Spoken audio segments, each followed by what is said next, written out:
বাড়ি থেকে অনেক দূরে একটা কলেজ, 4টে দেওয়াল, কিছু অচেনা মুখ। তাদের সাথেই নাকি কাটাতে হবে 3টে বছর। অ্যাডজাস্টমেন্ট হবে তো? মনের কোণে জমে থাকা এই প্রশ্নটা মুছে গিয়ে কবে যে তারাই জায়গা করে নিয়েছে ধরতেই পারিনি। হস্টেলের শেষ দিনে বুকের বাঁ দিকের চিনচিনে ব্যথা আর ভিজে ওঠা চোখের কোণ জানান দিয়েছিল তারাই সেকেন্ড হোম। এখন এই ঠিকানার পাট চুকিয়ে যে যার মতো কেউ উত্তরে কেউ দক্ষিণে কর্মব্যস্ত। এখন আর ঘুম থেকে উঠে বেসিন ভাগাভাগি করতে হয় না। সকালে ডিউটি যাবার তাড়া থাকলেও একসাথে ব্রেকফাস্ট করা হয় না আর।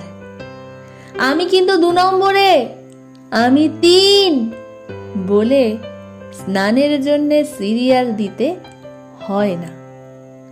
তারে কাপড় মেলা নিয়ে সেই তুমুল ঝগড়াগুলো এখন ভাবিয়ে তোলে। লাঞ্চ টাইমে ডাইনিং রুমের সেই বিশাল লাইনে দাঁড়ানোর বিষয়টা ভীষণ রকম বিরক্তির মনে হলেও এখন ওটাই মিস করি। এখন হয়তো এক টুকরো মাছ বা পাতলা ডাল দিয়ে ভাত শেষ করতে হয় না, তবে ডিমের সেই স্পেশাল রেসিপিগুলো আর রান্না করা হয় না। তখন আমাদের বেঁচে থাকার রসদই ছিল 2 মিনিটে ম্যাগি। রুমমেটরা সবাই মিলে বানানো সেই মুড়ি মাখার স্বাদটা আর যেন কোথাও খুঁজে পাই না। এখন আমাদের লেট নাইট গসিপ বা হরর মুভিগুলো একসাথে বসে দেখা হয় না। রাত বিরেতে বন্ধুকে ঘুম থেকে টেনে তুলে বার্থডে উইশটাও করা হয় না আর। সেসব এখন মুঠোফোনের একটা উইশেই বন্দি। এই ছকে বাঁধা জীবনে ছুটির দিনে 10টা থেকে 4টে, ওটুকুই যায় এক মুঠো মুক্তি। লেট করে হস্টেলে ফেরার জন্যে এখন আর গার্ডদাদার বকুনি খেতে হয় না। আউটপাসের দিনগুলোতে হস্টেলে লাস্ট মিনিটে ঢোকার সেই যে দৌড়গুলো মনে করলে অজান্তেই এক চিলতে হাসি ঠোঁটের কোণায় ধরা দেয়। সারা বছর যেমন তেমন কাটিয়ে এক্সামের লাস্ট নাইট প্রিপারেশনগুলো আমাদের ছিল সাংঘাতিক। কি প্রিপারেশন ছিল তা একমাত্র আমরাই জানি। না, সব উৎসব অনুষ্ঠানে বাড়ি ফেরা হতো না, মন খারাপ হতো। তবে বিশেষ দিনগুলোতে আমাদের হস্টেল যেন এক যৌথ পরিবার। সারাদিন কাজে কর্মে নাচে গানে হই হুল্লোড়ে ভরে থাকতো সারা হস্টেল। দীর্ঘদিন class, duty, assignment, project, case study, case presentation, daily diary, rewrite, উফ, এইসবের বেড়াজালে জীবন হাঁপিয়ে উঠলে হস্টেলের দেওয়ালে দেওয়ালে এইসব আঁকিবুকি প্রায়ই চোখে পড়ত। তবে এই বেড়াজাল থেকে এখন আমরা মুক্ত।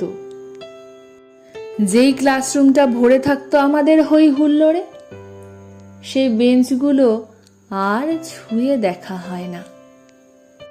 যেই ডিউটি ড্রেসটা রোজ পরতে হতো, যেটা হতে হতো নিট, ক্লিন অ্যান্ড টাইডি, না হলেই বকুনি আর এক্সপ্লেনেশন অবধারিত, সেই ডিউটি ড্রেসটাও আর অনেকদিন পরা হয় না।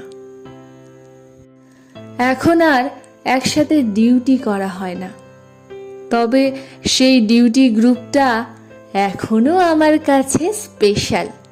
গল্প, আড্ডা, খুনসুটি, ঝগড়া, কাজ কিংবা টিফিন ভাগাভাগি করেছি যাদের সাথে, শরীর কিংবা মন খারাপে পাশে থেকেছে তারাই। হস্টেলে এসে বাড়ির জন্য মন খারাপ করেনি বা একবারও কাঁদেনি এমন একজনের দেখা মেলা ভার। তবে এই হস্টেল আমাদের শিখিয়েছে শেয়ারিং কি, অ্যাডজাস্টমেন্ট কাকে বলে, আর আমি থেকে আমরা হয়ে ওঠা। শেষের সেই দিনগুলোর সময়গুলোর কথা মনে করে এখনো মনটা ভার হয়ে আসে।